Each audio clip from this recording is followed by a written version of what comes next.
కేసులో cinema artist సూర్య ఆరోపణలు ఎదుర్కొంటున్నారు. ఇప్పటికే ఈ కేసులో బంజారాహిల్స్ ఏసీపీ కూడా సూర్యను విచారించడం జరిగింది. అయితే ఈ కేసులో ప్రధాన నిందితుడు రాకేష్ రెడ్డితో సూర్యకు ఎలాంటి సంబంధం ఉంది, ఈ కేసులో సూర్య పాత్ర ఉందా లేదా, దీనికి సంబంధించి సూర్య మనతో ఉన్నాడు, అడిగి తెలుసుకుందాం. ప్రధానంగా ఈ కేసులో మీ మీద ఆరోపణలు బాగా వస్తున్నాయి. రాకేష్ రెడ్డితో మీకు అసలు ఎలాంటి సంబంధం ఉంది? అందరికీ నమస్తే అండి. నేను కలియుగ అనే ఒక సినిమా చేశాను. నా దగ్గర సినిమా అంతా పూర్తి అయిపోయింది, యూబైఏ సర్టిఫికేట్ కూడా వచ్చింది. సో నాకు సినిమా ప్రమోషన్ చేయడానికి నా దగ్గర డబ్బులు లేవండి. అంటే మీడియా ప్రమోషన్ చేయడానికి, పోస్టర్స్కి, సినిమా థియేటర్లోకి తీసుకురావడానికి నా దగ్గర అసలు డబ్బులు లేవు. సో ఆ క్రమంలోనే చాలామందిని అడుగుతున్నా, వాళ్ళని వీళ్ళని కూడా అడుగుతున్నాను. ఒక అన్న నన్ను రాకేష్ రెడ్డిని పరిచయం చేశాడు. ఇలాగా పొలిటికల్గా తను అందరితోని తిరుగుతాడని, సో సినిమా వాళ్ళకి ఫైనాన్స్ ఇస్తాడు, రియల్ ఎస్టేట్ అని చెప్పి పరిచయం చేశాడు. పరిచయం చేసిన తర్వాత తన ఇంటికి తీసుకువెళ్ళే పరిచయం చేశాడు. సూర్య అయితే సినిమా అంతా అయిపోయిందన్నా కదా, ఒకసారి నేను సినిమా చూస్తాను, చూడొచ్చా అని అడిగాడు. అన్న నో ప్రాబ్లం అన్న, సినిమా చూడొచ్చు అని చెప్పి తనకి సినిమా చూపించడం జరిగింది. తన హోమ్ థియేటర్లో సినిమా చూశాడు. సో సినిమా చూసిన తర్వాత సినిమా చాలా బాగుంది సూర్య, డెఫినెట్లీ నీకు హెల్ప్ చేస్తాను, డబ్బులు తిరిగి ఎలా ఇస్తావు నువ్వు అని అడిగాడు. అన్న చెక్స్ ఉన్నాయి, చెక్స్ ఇస్తాను, ఎవరైతే అన్న నన్ను పరిచయం చేశాడో తను కూడా ఉన్నాడు, నేను విట్నెస్ సాక్ష్యం నేను ఉంటాను, మధ్యవర్తిగా నేను ఉంటాను, సో నోట్ రాసిస్తాను, ప్లస్ శాటిలైట్ అంటూ ఒకటి ఉంటుంది సినిమాకి, అది కూడా నేను పెట్టిస్తానన్న, మీ దగ్గర పెట్టుకోండి, 25 lakhs ఇచ్చిన తర్వాత మీరు నాకు ఆ రైట్స్ నేను తీసుకుంటాను అని చెప్పాను. సో ఇలా ఈ క్రమంలోనే 2-3 times నేను కలవడం జరిగింది తప్ప తను పర్సనల్గా కలిసింది లేదు, తనతో ఎక్కడికి బయటికి తిరిగింది లేదు, వెళ్ళింది కూడా. రాకేష్ రెడ్డిని ఇప్పటివరకు మీరు ఎన్నిసార్లు కలవడం జరిగింది? మా 2-3 times కలిసాను అంతే అండి. అంటే మీరు 20 లక్షలు అడిగారు కదా, 2-3 times కలిశారు. 20 లక్షలు ఇస్తాడు అనే ఎకనామికల్ స్టేటస్ అతనికి ఉందా లేదా, మీకు ఆ 3-4 times కలిసినప్పుడు అనిపించలేదా? నాకైతే అనిపించలేదు. కింద జాగ్వార్ కారు ఉంటుంది, రేంజ్ రోవర్ కారు ఉంటుంది, తను ఉండే ఒక విల్లా ఏదైతే ఉందో అది 3 floors విల్లా. ఎప్పుడు మన ఇంటి ఇప్పుడు అప్పు అడగడానికి వెళ్ళేవాళ్ళు నువ్వు నాకు అప్పిచ్చే అర్హత నీకు ఉందా లేదా అని మనం అయితే ప్రశ్నించాం కదా అవతల వాళ్ళది.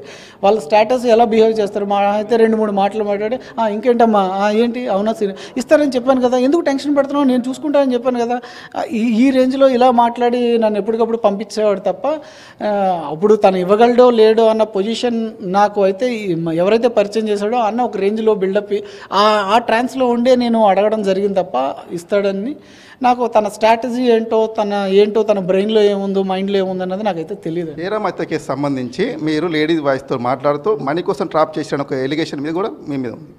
అవునండి. ఫస్ట్ ఆఫ్ ఆల్ నేనైతే ఒకటి చెప్తున్నాను, నేనైతే మిమిక్రీ ఆర్టిస్ట్ కాదు, నేను ఓన్లీ మూవీ ఆర్టిస్ట్ మాత్రమే.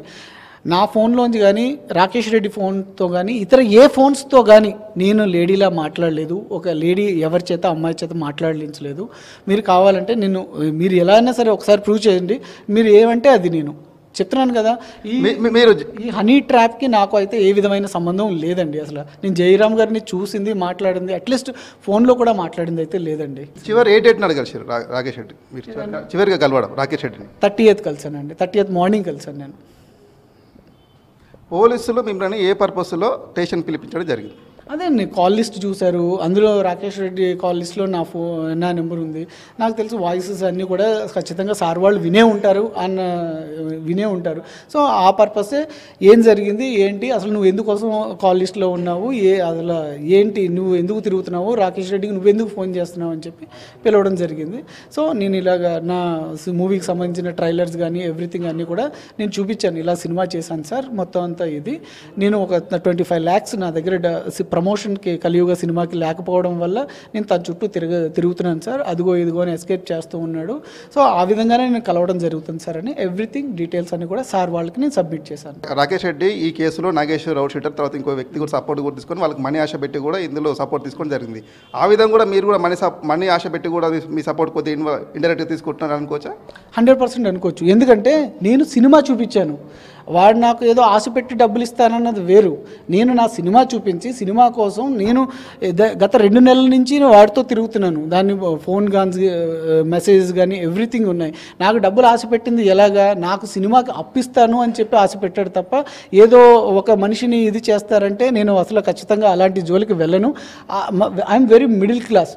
నేను కలియుగ అనే సినిమా కూడా చేసింది ఒకటే ఒక ఆశయంతో, లక్ష్యంతో, మా పేరెంట్స్ని బాగా చూసుకోవాలి, వీలైతే ఇంకో 10 మందికి అన్నం పెట్టాలనే ఒక లక్ష్యంతో నేను సినిమా చేశాను తప్ప ఇందులో నేను కలియుగ సినిమాలో హీరో కూడా కాదు. యాక్చువల్గా ఒక లీడ్ క్యారెక్టర్. ఈ లీడ్ క్యారెక్టర్ వల్ల ఇంకో 10 సినిమాలు నాకు వస్తాయి, ఈ సినిమా క్యారెక్టర్ ఇందులో ఉన్న క్యారెక్టర్ చూసానే నేను సినిమాలు చేశాను తప్ప ప్రొడ్యూసర్ అవ్వాలన్న కోరిక ఆశ కూడా నాకు లేదండి. That's all.